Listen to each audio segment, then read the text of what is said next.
there's not much of an arc with his character where he changes, but you basically get to see a guy that as a child something terrible happened to him. He hasn't been able to get over it. I'm not going to call him Batman or whatever, but he hasn't been able to get over it. And he, in the end of this movie, he's able to get some kind of justice. Yeah. Even in the sense where he finds his father's sword. Oh yeah. That broken sword where the steel failed him. Yeah. Yeah. Because his father has his great, like the first real dialogue we get in the movie is the riddle of steel. The riddle of steel. It's fantastic. Yeah, that was good. That was very good. Yeah, that I have never forgotten that. That whole concept of telling that story or telling that the way they did it, that is really ingrained in me, you know, and even within certain stories or whatever. But his father tells him, like, you know, he basically tells him, like, things will fail you, like women, this, that, but steel won't fail you, blah, blah, blah. And the weird thing is, and I don't know, because was the lesson that steel failed and Conan, like, quote unquote, maybe, you know, you don't really see it, but he learned that lesson that steel failed? Or was it that, like, the steel failed the guy that was using it? You know what I mean? It's interesting. It's an interesting thing to think about. Was it? Yeah. So I mean, I mean, was his dad right or flawed? Yeah. Like, what was his dad not the type of person that was going to become who Conan was going to become? Because he was flawed himself, you know, with his ideology. That was an interesting thing. Man of Steel in a lot of ways. Was that? But it reminds me of Man of Steel in a lot of ways. I'm not gonna get into that. You want? Reminds me a little bit of Man of Steel with, like, Kevin Costner's character as Pa Kent, who's a flawed individual. Yeah. In addition, and with Russell Crowe's Zor-El. Flawed but idealistic. They're both flawed and idealistic. Ooh, interesting. Both and of his dads. And they both have their ideas of what it is to do, what is the right way to go about things. And Kevin Costner's whole thing was, like, the world's not ready to see who you are. So you need to hide yourself. He was great. Fantastic. He was fantastic. Right? But, you know, flawed in his own ideology. Yeah. You know, projecting what he believed was the right way for Clark to go about things, which wasn't right, but also in some ways it wasn't wrong. But he wasn't wrong. Yeah, I mean, the way he saw things. We're talking about Man of Steel right now. Yeah. I can go and watch that right now. Yeah, go watch it right now. Yeah, that Pa Kent, as he's just, like, referred to in the comic and everything else, was very, very good. It was very good. It was a great. That's what a dad would do for his son. He would be, I'm not trying to save the world. I'm not trying to, and I mean this in a nice way or in a respectful way. Yeah. I'm not trying to save the world. I'm trying to save my kid. Yeah. You know what I mean? I'm trying to protect my family. And that's what's important to me. Exactly. And that wasn't like an anti-world saving thing, or that wasn't anti-humanity. Right, yeah. It was, you know, humanity survived. Humanity's there. My job as a father is to make sure you are as safe as you can be. Yeah. And even if you are Superman, the world is very dangerous. Yeah. Maybe not physically for you, perhaps. Yeah. But mentally, emotionally, everything that could be bad for you, if something bad for you could turn into something bad for humanity. Yeah. You know, if he gets mad. Shit. Shit. Yeah. That's a great way to put it. Shit. Yeah. Superman's mad at this? Shit. Yeah. That says it all right there. Yeah. Shit. Oh, man. Yeah. Yeah. Right. But no, that brings, but I mean, it make kind of maybe Conan's dad was flawed as well. Sure. With his ideology. Which makes sense. I mean, because he's a human being. So human beings are flawed. Nobody's perfect. And his whole riddle of steel, maybe that comes from his belief in Crom. Yeah. Who Conan doesn't quite feel the same way about. Yeah, it, you know what I mean? He has a very weird relationship with Crom. Exactly, right? And so to hell with you. yeah. If you don't help me out, hell with you. To hell with you. How do you pray that? How's that your prayer? Yeah, right. Then he ends it with amen. Yeah, right. But yeah, maybe that's what that was. Is that just maybe his dad didn't have the answers either. Yeah, like all fucking humans. Yeah, and because when he has it and he looks at it, he's like,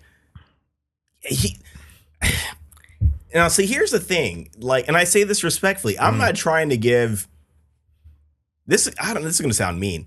I'm not trying to give Arnold Schwarzenegger any extra props. You know what I mean? I'm not trying to say like, oh, he's such a fantastic actor, but this wasn't his subtext. Yeah. I don't think he decided the subtext that we're trying to like. I know, right? I know we're adding all this shit into it. Yeah. But when he looks at it and he sees like, I mean, I got to give him credit for whatever it's worth or whoever did it, blah blah blah. When he looks at that broken sword, that could have killed him, that should have killed him. Yeah. And it's his father's sword. But it didn't kill him as his son. Like, just like what he's looking like, what's going through his mind when he sees that? Steel doesn't fail you, but it failed. Dad, you're wrong. Yeah. This is my dad's sword, so of course it didn't kill me. That's right. That's as it should be. That's a fantastic fucking moment. Pretty damn ambiguous, actually. And then at the very end, after he kills Doom, Darth Vader, he he uses that broken hill, doesn't he? Yeah. But then he like throws the head down, and then he throws the sword down too. Yeah, that was like this is all. I'm done with this also. Wow. Yeah. Because is this movie much better than I thought it was? It's much better than I thought it was. Holy shit, man! Because I'm like, why are you throwing your dad's sword? Like, keep it or something. Reforge it. He's throwing away what caused him the pain, but also throwing him what caused him the path that he was put on him. Say it, preach. Yeah, what he was. Oh, wow. Okay, hold on now. I think I'm changing my entire opinion about Conan. Yeah, because now he's forging his own path. What? Okay. Wow. Turning it all around. Nicely done, man. Nicely done. Very well done, Phil. You grabbed both. Holy balls. Because I was... Okay. A lot of symbology in here. Wow. We're making shit up. I feel like that's always the case. But, I mean, it's not like we're pulling shit out of nowhere kind of thing. Holy shit, dude. I think this better? This might be better than I thought it was. This movie is better than I thought. If we're not talking out of our asses right now, I think it just changed for me. Wow. I think this movie's fucking phenomenal. This is why I'm glad we have these conversations. Yes. Holy shit, dude. Holy shit, man. We dig up some truths every once in a while. And it's like, damn, dude. What?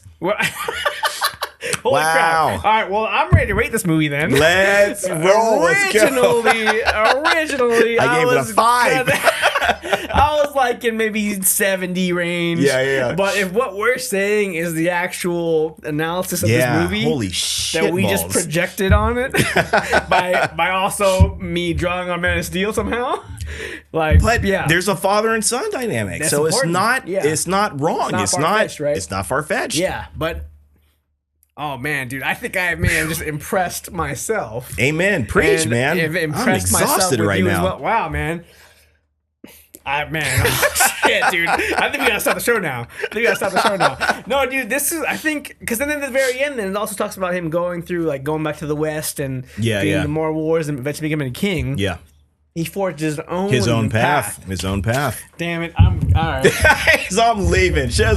Go home. Go home, wherever you are. No, that'd be funny. Get him and walk out. I'm gonna call director. What's this guy's name? I don't even know the director. John Milius. Yeah. I'm gonna call him and see if that's what he meant by this movie. Yeah, that's because if we're making up shit, and I feel like sometimes that is the case. Yeah. And the reason why I say that is because I wonder, like with Shakespeare, right? Yeah. Like people are talking about and debating Shakespeare to this day, kind of thing. And I'm like, was he thinking about all this when he wrote all this? Yeah. Or was he just trying to make a great story? Right. Or because he's telling great human stories, because it's about humans and it's about people. It's always going to be something you're going to talk about, always something you're going to debate. Yeah. You know, so that's my point, right? Like when an author makes or creates something like that, are they thinking like, oh, there's like a line on American Dad where Brian is talking about he wrote a book or something like that. And he's like, oh, I'm going to leave this in the book, but it's going to be something for the scholars to discuss like 100 years from now. Something just so fucking snobby and shit. It's like, dude, who do you think you are? Yeah. But, obviously a joke. Yeah. So I wonder, like, I think a lot of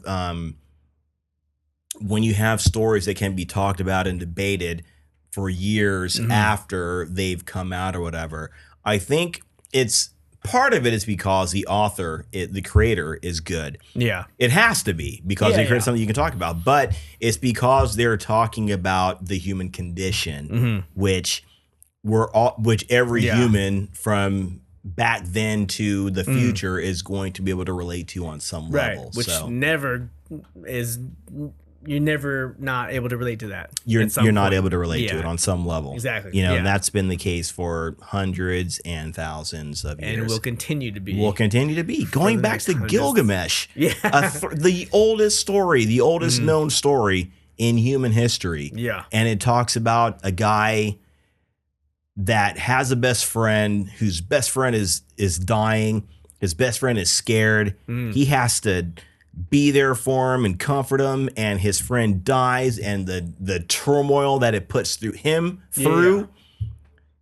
That's a 3,000-year-old story, and it's going to be discussed 3,000 years from now because again, it's like you were saying, it's part of humanity, it's the human condition. So yeah, just like our podcast is going to be discussed 3,000 years from now, right?